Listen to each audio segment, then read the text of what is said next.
PewView Edition Apache. It has been over a year since we released this thing, and 10,000 rounds later, I think it's time for an update. But first, what the hell is an Apache? So for those of you that have no idea what I'm talking about, I helped design this 1911. Now I use that term very loosely because at the end of the day, there's only so much that you can do to make it your own design when it comes to an existing platform. So let me show you what I mean. So when it comes to the double stack 1911 platform or the 2011, there's not really a mil spec to go by. So the challenge to designing this was finding all of the best features to a good 2011 platform and putting them all together in one pistol. Side note, I'm gonna say 2011 a lot during this video just because I'm used to it. The only difference between a 2011 and a double stack 1911 is that staccato trademarked 2011. So that's not exactly the platform. They're all technically double stack 1911s, but let's be real, we all call these 2011s. But so I don't get sued, it's a double stack 1911.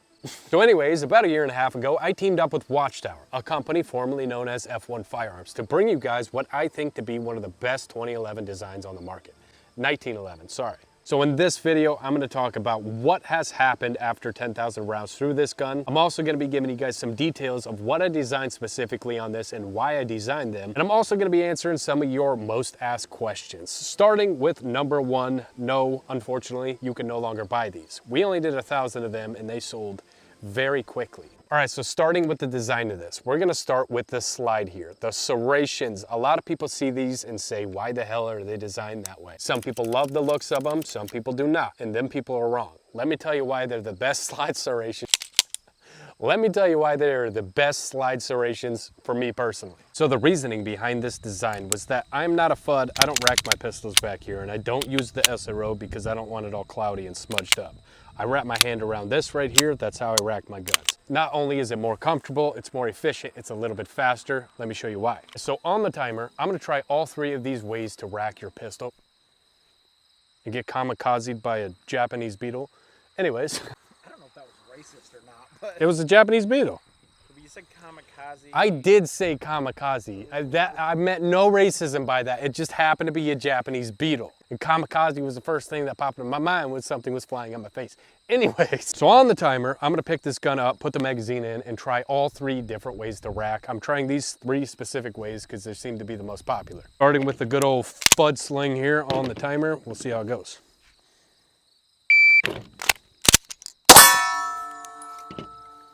.180 using the optic.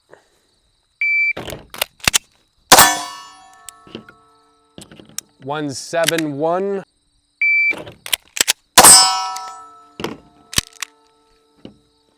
.137. So as I stated, back here you have to completely get your hand away from where it needs to go to pull the trigger. Same concept with this. Right here, I can just let go and my hand is right where it needs to be able to get on target.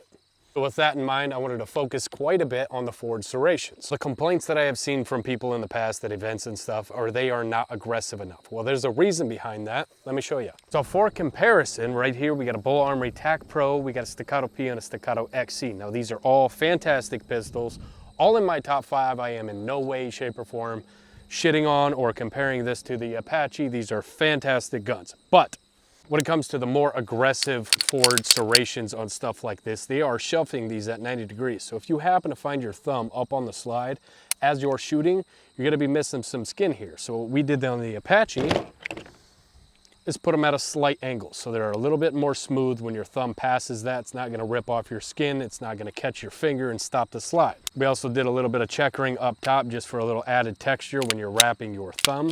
And stuff like this is a little bit more smooth so you don't have like an aggressive patterning to grab your thumb. But still an amazing pistol, great design. I haven't had any issues other than sometimes I'll run my thumb up there and, you know, be missing a little bit of skin up here. But pro tip, don't put your fucking thumb there. But accidents happen when you're in a competition or whatever. Your thumb just kind of might do some hitchhiking and you'll catch yourself running into some slide serrations. So with that in mind, we made it a little bit more smooth, but still aggressive enough that you can have wet hands and still manipulate your slide.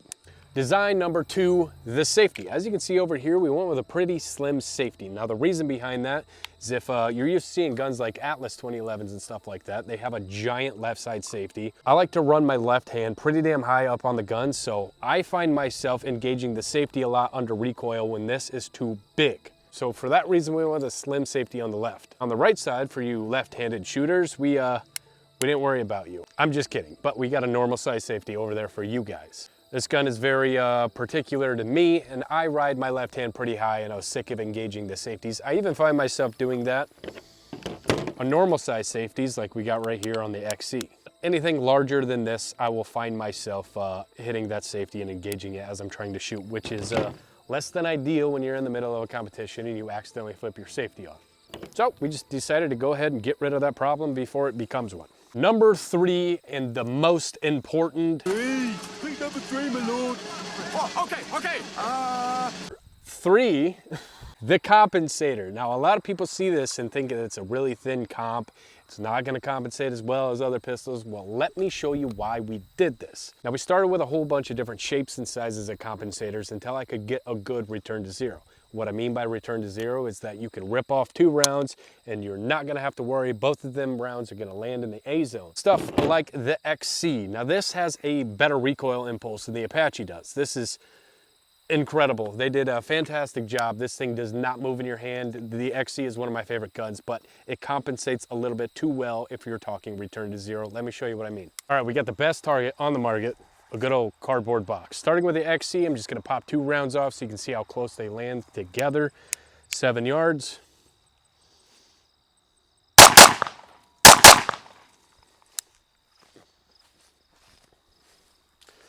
So this is my aiming point both times. This is the follow-up, this is the follow-up. So really good. XC is fantastic with follow-up shots. All right, we got a fresh side of this fantastic target here, and now we're switching over to ports. This is a staccato P done by Vulcan Machine Works. Ports compensate just as well as compensators do, sometimes better, sometimes worse. We'll see how this compares when it comes to return to zero. So, about equal to the XC. This is my aiming point, and then right here you got your follow-up shots. So still very good. All right, now we got the Apache. I'm gonna do the same thing. Now I did put a hole in that cardboard box already because it turns out that you need to have a magazine to do a follow-up shot. So, ready?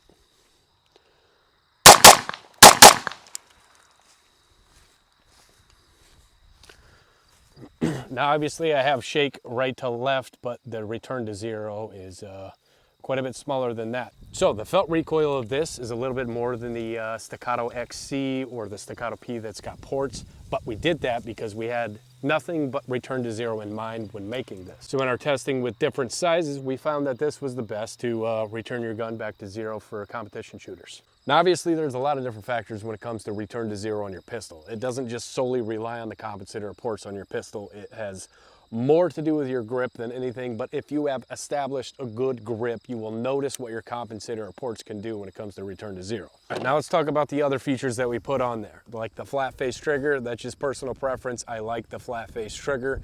This thing is breaking right around 2 pounds. It's a great trigger. It's got a nice positive reset. Well, ASMR for you.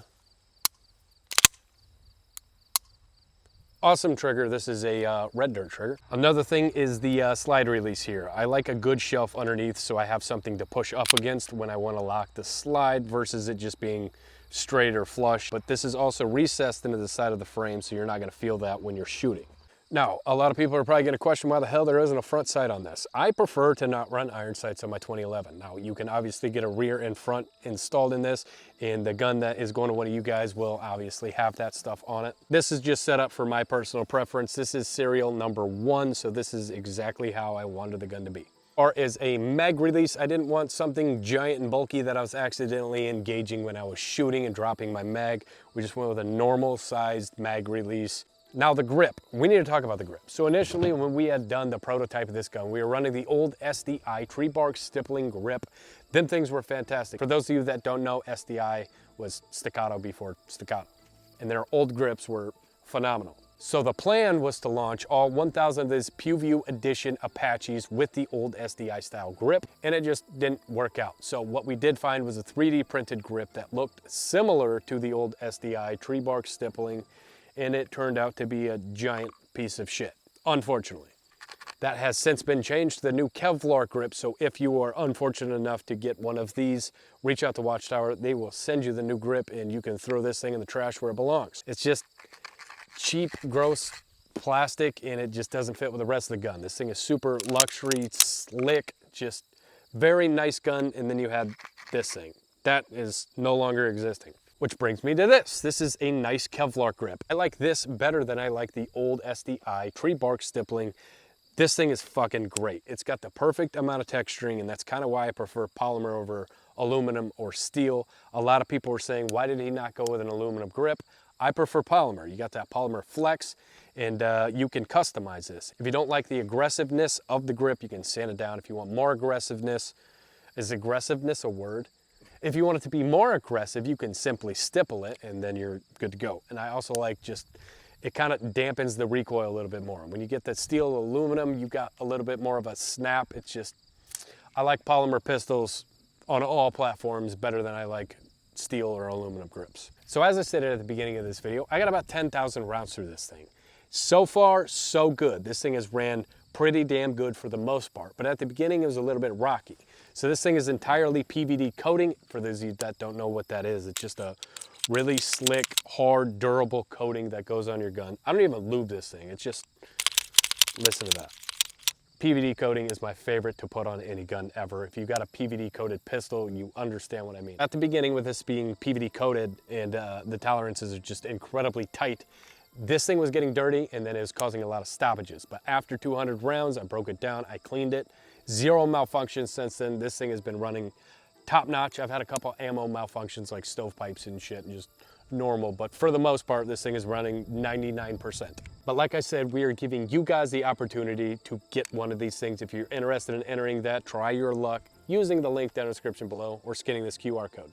Let me know if you guys were to design a 1911, what would you change and why? Thanks for watching. We'll see you next time.